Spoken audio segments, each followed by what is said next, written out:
नमस्कार प्रिय दर्शक बंधु रिंकू मोटिवेशनल लाइव चैनल रे आपण मानकु स्वागत। दर्शक बंधु मोहिनी एकादशी चलित वर्ष पड़ुअछि 27 एप्रिल 2026 सोमवार दिन।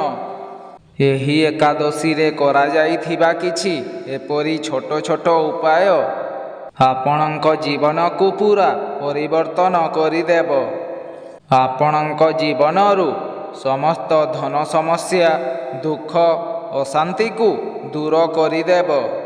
तेबे दर्शक बंधु आजिर एही भिडियो रे मु आपण मानकु कहिबी मोहिनी एकादशीर महत्व, एही दिन आपण कौन करिवे एवं 5टी शक्तिशाली उपाय संपर्क रे।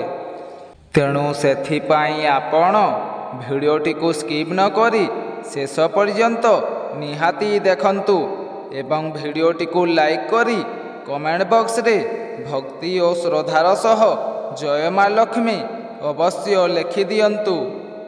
दर्शक बंधु मोहिनी एकादशी भगवान श्री विष्णु को समर्पित अटे।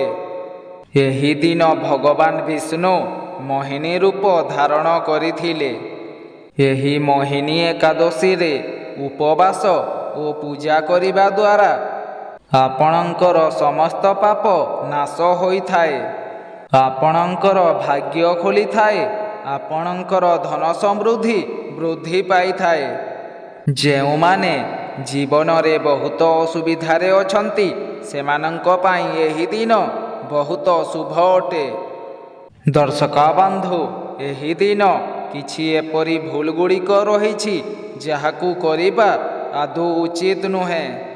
से गुड़िक हेउछि एही दिन भोजन करिबा उचित नुहे, मिथ्या कहिबा उचित नुहे, झगड़ा करिबा उचित नुहे, संध्या समय रे तुलसी गछ को छुईबा उचित नुहे।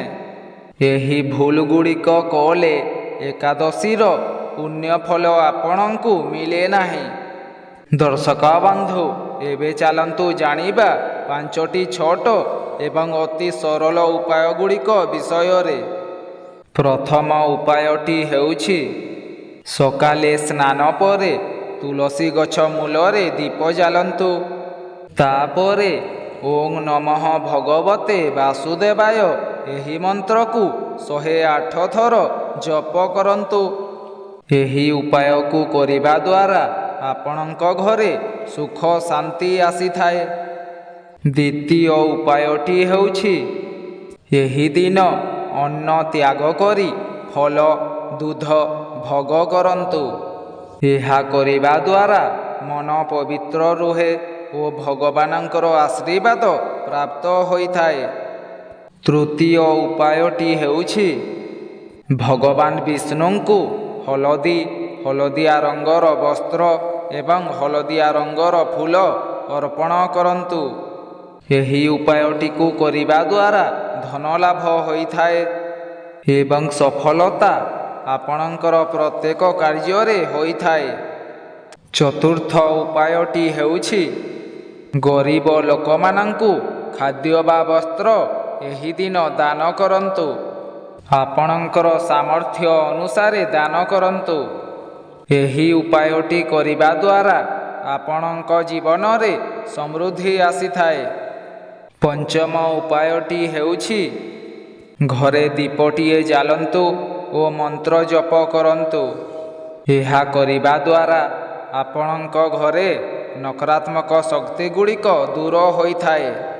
तेबे दर्शक बंधु एही 5टी उपाय को एही दिन निहाती रूपरे पालन करंतु ओ एहार शुभ फल निहाती भावरे आपणଙ୍କୁ प्राप्त हेब। दर्शक बंधु आउ गोटिए एक विशेष उपाय एही दिन निश्चय करंतु। एही दिन रातिरे सोइबा पूर्वरु भगवान श्री हरि विष्णु को स्मरण निहाती भावरे करंतु। एहा कले आपणकर जहाँ भी किछि मनस्कामना रहिछि से सबु पूरण होइथाए। तेबे दर्शक बंधु एही मोहिनी एकादशी रे ଏହି 5ଟି ଉପାୟକୁ ନିହାତି ଭାବରେ କରନ୍ତୁ। ଦର୍ଶକ ବନ୍ଧୁ, ଯଦି ଆପଣମାନଙ୍କୁ ଏହି ଭିଡ଼ିଓଟି ଭଲ ଲାଗିଥାଏ ତାହେଲେ ଭିଡ଼ିଓଟିକୁ ଲାଇକ୍ କରି କମେଣ୍ଟ ବକ୍ସରେ ଜୟ ଶ୍ରୀ ବିଷ୍ଣୁ ଅବଶ୍ୟ ଭାବରେ ଲେଖନ୍ତୁ ଏବଂ ଆମ ଚ୍ୟାନେଲଟିରେ ନୂଆ ଥିଲେ ଚ୍ୟାନେଲଟିକୁ ମଧ୍ୟ ସବସ୍କ୍ରାଇବ୍ କରନ୍ତୁ।